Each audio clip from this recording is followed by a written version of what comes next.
Buenos días. Hoy vamos a presentar la investigación titulada Valoración e Intervención Terapéutica Fonoaudiológica en niños con diagnóstico de espina bífida.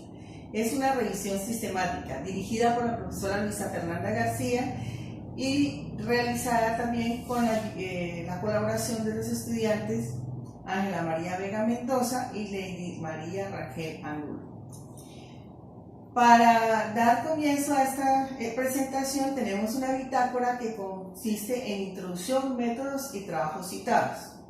Dentro de la introducción vamos a hablarles de qué es la espina bífida. Es uno de los defectos congénitos más prevalentes que afecta alrededor de 1 de cada 1000 o 1500 personas o niños recién nacidos. Está clasificada como una malformación congénita del tubo neural que consiste en un cierre incompleto de la columna vertebral. El proceso de cierre del tubo neural se inicia en la región torácica y procede en todas las direcciones. Finaliza más o menos a la 4ª semana de vida embrionaria y si pasa alguna cosa, falla algo durante ese proceso, el cierre del neuroporo no se lleva a cabo y por eso posteriormente aparece la espina bífida. Cuando la espina bífida está abierta, la enfermedad tiene un alto impacto por la calidad de vida del paciente. Se prevé que el 14% de ellos no sobreviva más allá de los 5 años y la mortalidad puede ser mayor si además de tener esta condición, el niño tiene alguna difusión a nivel del tallo cerebral. La severidad y la discapacidad de esta enfermedad básicamente es en los miembros inferiores, por una lesión de la médula espinal. Cerca del 70% de estos pacientes tienen un cociente intelectual dentro de límites normales con una calificación de 80 o más puntaje. Solo la mitad de ellos logran ser independientes en su vida adulta.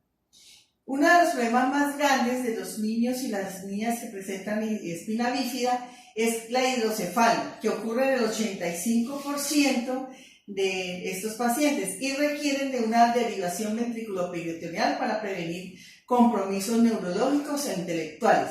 Esta derivación ventricular suele obstruirse, infectarse y por eso requiere muchas cirugías de recambio. Dependiendo de la infección y de la complicación puede presentarse la meningitis o el daño cerebral irreversible y esto empeora la situación del paciente con espina bífida. Hasta más o menos en el año 1997 empezaron a hacerse las primeras cirugías intrauterinas para corregir el defecto de la espina bífida.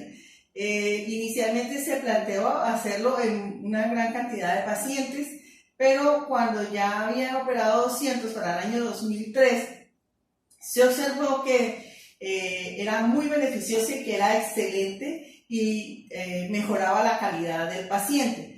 En el año 2011, la Organización Mundial de Mielomeningocele publicó en la revista New England Journal de Medicina el artículo que habla sobre los beneficios de esta cirugía.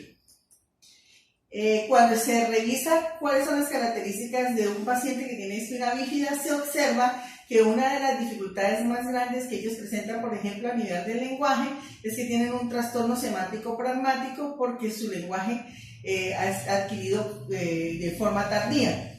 A veces también se observa que tienen problemas en la fluidez del habla y presentando verborrea o una verbosidad excesiva.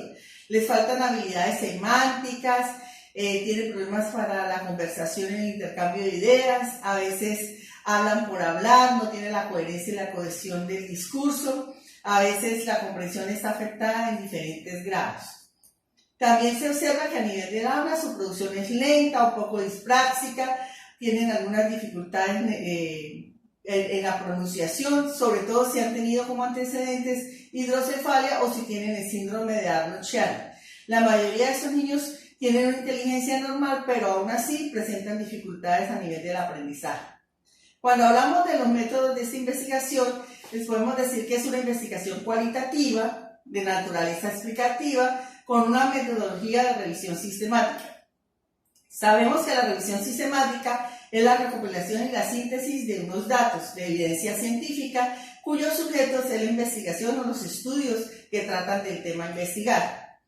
Para eso, para hacer la selección de la revisión sistemática, utilizamos la declaración PRISMA, que consiste en un diagrama de flujo donde se hace una identificación de los artículos o de los datos científicos, una organización de los mismos, se eligen los que competen a la investigación y se incluyen los que nos van a dar respuesta a la pregunta planteada. Para poder organizar las preguntas utilizamos la técnica PICO, que nos establece primero el problema que vamos a evidenciar o investigar, la intervención, los síntomas, las causas, los tratamientos, la comparación entre los diferentes intervenciones o comportamientos y el resultado que nos arroja este. Y también nos permite determinar los criterios de inclusión y de exclusión. Por eso, en esta investigación, las preguntas que surgieron después del análisis PICO fue: ¿qué métodos de evaluación fonoaudiológico se pueden implementar en niños con diagnóstico de espina bífida? ¿Y qué métodos de intervención fonoaudiológico se pueden implementar en niños con diagnóstico de espina bífida? Dentro de los criterios de exclusión e inclusión, tenemos que dentro de la inclusión, artículos que nos hablen sobre las características de la espina bífida. Artículos que nos hablen sobre las alteraciones de habla, lenguaje u otros roles del fonoaudiólogo y la espina bífida. Artículos que se encuentran en las bases de datos científicos como Cielo, Ciencias Direct, PubMed, Google Scholar y Radar.